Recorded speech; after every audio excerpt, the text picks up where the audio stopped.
Muito bem, meus caros. Nós tivemos, então, hoje uma declaração, podemos colocar dessa forma, do atual ditador cubano, ou presidente cubano, como alguns dizem, né? O Miguel Díaz-Canel. E esses alguns contam o PH, tá? Eu chamo ele de ditador cubano. O que ele é de fato, né? Ele é só um ventríloco da família Castro e do patriarca ainda vivo, Raul Castro. E o que está acontecendo dentro de Cuba? Até para, se você está pegando aí a questão um pouco fora de contexto. Após a operação que nós tivemos na Venezuela, a invasão militar americana, quando Nicolás Maduro foi capturado, houve ali um ciceroneamento, vamos colocar dessa forma, né? Está ocorrendo um controle dos Estados Unidos da América em cima da Delcy Rodrigues, a atual presidente ou autocrata ou ditadora da Venezuela. E eles estão tendo que dançar e cantar a cartilha norte-americana. E isso vai muito de encontro ao regime cubano. Cuba tem uma dependência crônica de petróleo, tá, pessoal? Até mesmo para o seu sistema de energia elétrica dentro da ilha e tantas outras coisas. É tanto que um dos primeiros passos que Fidel Castro acertou, então, com Hugo Chávez, nos primeiros dias de governo dele na Venezuela, foi justamente tratados de envios massivos de petróleo venezuelano para Cuba. Isso veio rareando bastante, principalmente depois do início da Operação Arpão do Sul, que é toda a fase de implementação da Marinha Americana que está ali na região do Caribe. E isso dificultou muito as operações legais e até mesmo as ilícitas que envolvem o regime cubano. O México estava socorrendo desde agosto do ano passado todas as necessidades de Cuba através da presidente e membro do Foro de São Paulo, Cláudia Sheinbaum. Porém, na semana passada, Donald Trump deu um alerta e assinou um decreto sem precedentes que trouxemos aqui para vocês, inclusive com informações, breaking news ao vivo.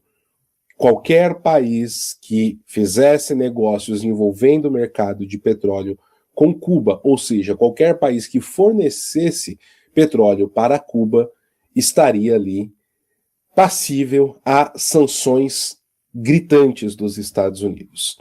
Nós tivemos, inclusive, petroleiros cubanos ancorando na Jamaica, como o Ivan trouxe para vocês essa semana aqui no canal, e a Jamaica disse, não, aqui não, senhor, né? Eles não estão interessados em vender petróleo para Cuba.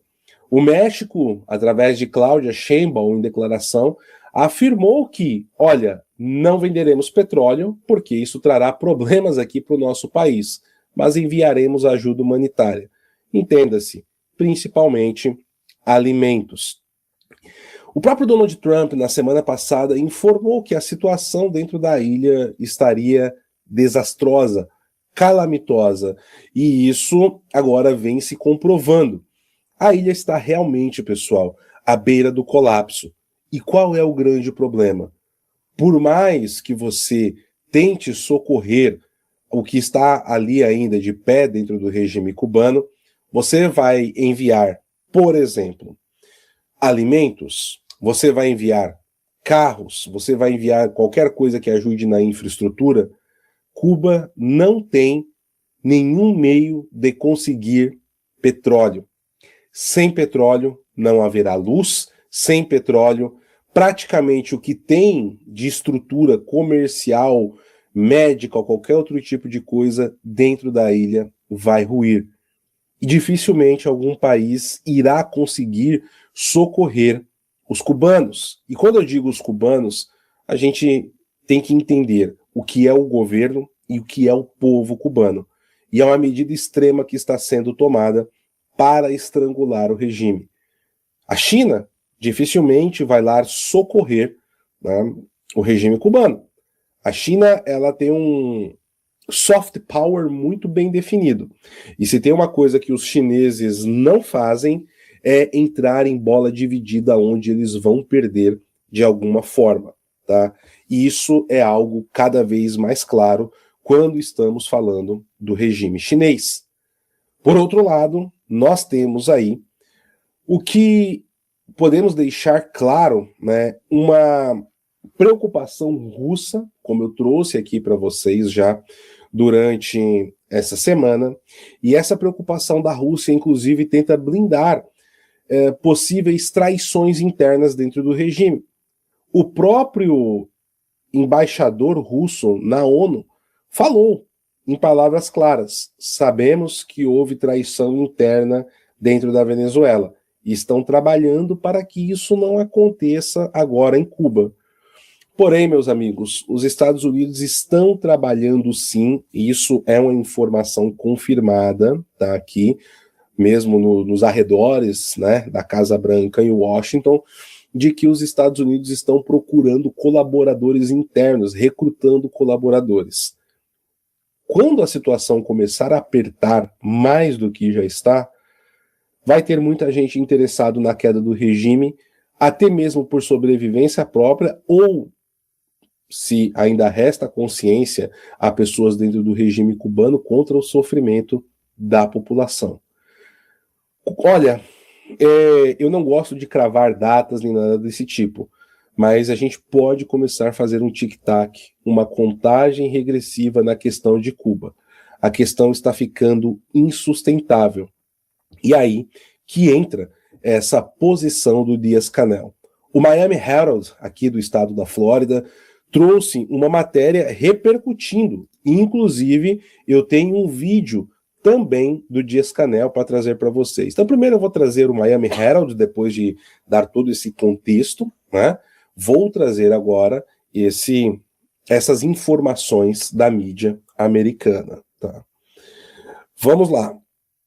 Em um gesto desafiador, o presidente escolhido a dedo por Cuba, Miguel Díaz-Canel, criticou duramente o presidente Donald Trump nesta quinta-feira e prometeu que seu governo resistirá ao bloqueio de petróleo dos americanos com criatividade, mas alertou que a população passará por tempos difíceis. Abre aspas. O colapso está na mentalidade imperial, mas não na mentalidade dos cubanos, disse ele, em uma rara coletiva de imprensa na manhã dessa quinta-feira. E ele continuou: eu sei que vamos passar por tempos difíceis, mas vamos superá-los juntos com resiliência criativa. A economia cubana tem estado em queda livre nos últimos anos e o país já estava passando por sua pior crise econômica antes de Trump decidir cortar o fornecimento de petróleo para a ilha. Numa tentativa de trazer o governo cubano para a mesa de negociações. Mas Díaz-Canel sinalizou que seu governo não faria mudanças políticas, preparando-se para resistir a qualquer custo. O Trump disse nesse final de semana, inclusive, que estava conversando, sim, com a alta cúpula do regime cubano. E nós tivemos declarações vindas do governo americano na semana passada, dando conta de que eles estariam interessados em que os cubanos exercessem os seus direitos democráticos ainda em 2026. Estamos falando aqui de uma mudança de regime, novos partidos políticos e eleições livres, tá, pessoal? Díaz-Canel disse que o Conselho de Ministros da ilha preparou um plano para lidar com a escassez aguda de combustível com base nas diretrizes de Fidel Castro durante o chamado período especial, a crise após a queda da União Soviética. Díaz-Canel disse que o plano atualizou as diretrizes para a chamada opção zero, uma situação de escassez extrema. Ele disse que o país teria que se adaptar para viver da produção nacional de petróleo bruto e a população teria que enfrentar medidas restritivas. Então, aqui a notícia é péssima, tá? Péssima para o povo cubano. Abre aspas. Eu sei que as pessoas questionariam mais sacrifício. Mas se não sacrificarmos, se não resistirmos, o que vamos fazer? Compartilhamos que a rendição não é a opção de Cuba. Há muito a defender, disse Dias-Canel. Dias-Canel também disse que seu governo ainda tentará obter petróleo de fornecedores estrangeiros. É nosso direito, disse ele. Aí, meus amigos, boa sorte, porque uma opção seria a frota fantasma da Rússia. Só que a frota fantasma russa, ela está sob escrutínio pesado, principalmente no Atlântico Norte, tanto pela Marinha Francesa, a Marinha Britânica e a Marinha Americana. Para esse combustível chegar em Cuba, você tem um cerco só com mais ou menos ali 30% da Marinha Americana no entorno da ilha, na região do Caribe, incluindo o maior porta-aviões do mundo, o SS Gerald Ford. E além disso, outro país que poderia auxiliar é o Irã. Porém, o Irã também está numa situação muitíssimo complicada, em maus lençóis, com a administração Trump nesse momento. Talvez, aqui, um país que pudesse, de alguma forma, ajudar Cuba é o Catar. O Catar é uma espécie de Suíça sombria, vamos colocar dessa forma, né? Uma Suíça sombria nas relações internacionais e que goza de bom relacionamento com o presidente Donald Trump. Porém, será que o Catar seria ousado o suficiente para tentar quebrar o bloqueio, enviar ajuda através de petróleo e tentar utilizar dessa carta do bom relacionamento com a administração Trump? É uma dúvida clara que nós temos aqui no meio do caminho e que precisa de explicações, né? Mas vamos lá. Dias-Canel disse o seguinte, novamente, abre aspas: a pressão financeira sobre o setor de energia é tão intensa que sabemos que precisamos trabalhar de forma inteligente para superar esses obstáculos. Canel disse que seu governo atualizou seus planos de defesa e exigiu treinamento militar em todos os níveis aos sábados. O treinamento envolve tanto unidades do exercício regular quanto civis. Vocês viram isso realmente aí recentemente na Venezuela, né, pessoal? Não adiantou muito, Canel. Como parte da doutrina de guerra de todo el pueblo, guerra do povo, que visa mobilizar a população. Durante a coletiva de imprensa de 2 horas, Dias-Canel criticou as ações de Trump como criminosas, vulgares e desumanas. Em certo momento, ele os comparou aos das hordas de Adolf Hitler. Isso aqui são aspas do Dias-Canel, tá, pessoal? Suas declarações vêm após Trump ter decidido cortar o fornecimento de petróleo ao país, instando os líderes cubanos a fecharem um acordo, né? Então, pessoal, a situação vai ficando cada vez mais complexa. Tem aqui o Ministério das Relações Exteriores de Cuba, que emitiu uma declaração essa semana, propondo retomar cooperação com os Estados Unidos, mas exclusivamente em questões de segurança. E aqui a gente tem o que eu venho chamando de um enquadramento do Foro de São Paulo, onde eles vão tentando aí dobrar Donald Trump com algumas questões que ele tem interesse, como nós vimos anteontem e trouxe ontem para vocês com exclusividade algumas informações do próprio presidente da Colômbia, Gustavo Petro, entregando cabeças dos braços do próprio Foro de São Paulo, os braços ilícitos, né? Vão-se os anéis, ficam-se os dedos, e talvez seria isso que Cuba está tentando fazer. Vamos ver aqui o que disse o Ministério das Relações Exteriores de Cuba. Cuba está disposta a dialogar com os Estados Unidos sobre qualquer tema que deseja discutir, sem pressão ou pré-condições, em pé de igualdade, com respeito à nossa soberania, né? Nossa independência e nossa autodeterminação, e sem abordar questões que possamos interpretar como interferência em nossos assuntos externos. É uma posição de continuidade. E aqui, continuidade do próprio regime. Né? Bom, pessoal, agora eu tenho aqui um vídeo do próprio Dias-Canel também, falando, né, sobre essa questão do que está se avizinhando sobre o regime cubano. Deixa eu preparar aqui o vídeo para vocês, para colocar na tela e acompanharmos juntos. É um vídeo de 1 minutinho. Ele está sem legenda, mas está em espanhol.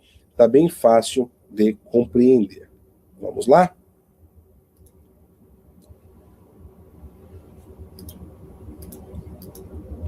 Otra reunión del Consejo de Defensa Nacional, actualizamos el plan para el pase al estado de guerra si fuera necesario.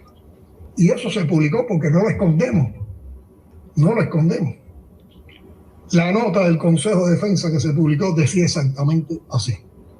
En cumplimiento de las actividades previstas para el Día de la Defensa y con el objetivo de incrementar y perfeccionar el nivel de preparación y cohesión de los órganos de dirección y del personal, este sábado se reunió el Consejo de Defensa Nacional para analizar y aprobar los planes y medidas del paso al estado de guerra como parte de la preparación del país bajo la concepción estratégica de la guerra de todo el pueblo. No está diciendo que pasamos al estado de guerra.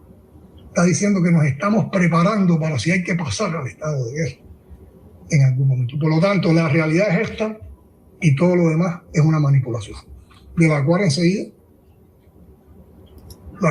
fue acogida por todo el sistema de medios de intoxicação mediática que existe. Meus caros, e aí? Qual a opinião de vocês, pessoal? Vocês acham que Miguel Dias-Canel, se nada mudar, a situação do cerco continuar, come o panetone na liderança do Partido Comunista Cubano, ou o regime cubano tende finalmente a cair após 65 anos, 65, 66 anos já, 20, né? 67 anos, após 67 anos do regime comunista cubano vigorar. Se você acredita que o regime irá cair, digite 1 aí no chat. Se você acha que não, digite 2. Qual a opinião de vocês? Tá? Estou ansioso para saber. E além disso, pessoal, também quero pedir para você deixar o seu like. Isso é muito importante, tá bom?